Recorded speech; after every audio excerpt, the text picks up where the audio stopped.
Hello everyone, thanks for joining us on the news this hour. We'll begin in Sokoto State, where the police command has confirmed the death of 2 persons in an accident involving the convoy of Deputy Governor Idris Gobir.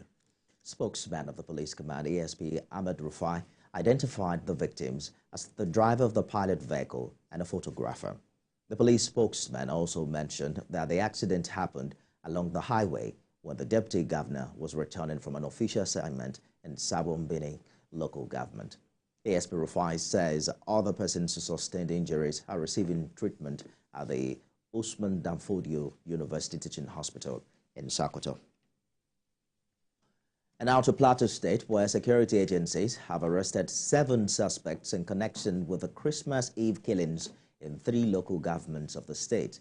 The attacks on Mangu, Bokkos and BarkinLadi local government areas killed more than 200 persons. Joshua reports.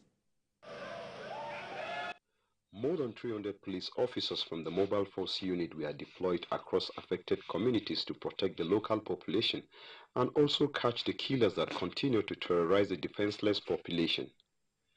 President Tinubu's directive was for security agencies to immediately move in, search every stretch of the zone, and apprehend the culprits. Police authorities in Plateau say they have made first arrests of some persons wanted in connection with the brutal murder of more than 200 locals in Plateau communities. By the grace of God, out of those names that were given, we have been able to round up 8 suspects. It was 7, but an additional suspect was brought in from Mangu. A former governor of Plateau State, Joshua Daria, who was at the helm of affairs between 1999 and 2007, he believes the arrest of the perpetrators will be a huge relief to the victims still grieving their loss, and he commended President Tinubu's swift action to tackle the crisis. For how long? People are living in fear. Even if you ask them to go, where will they go and stay? Have they given them enough materials? They need roofing sheets, they need seats, because they wickedness, they burn their houses, they macheted young people, kick them like ball. And we will look at this thing with a futuristic eye, because the victims of these killings today may end up becoming the terrorists of tomorrow.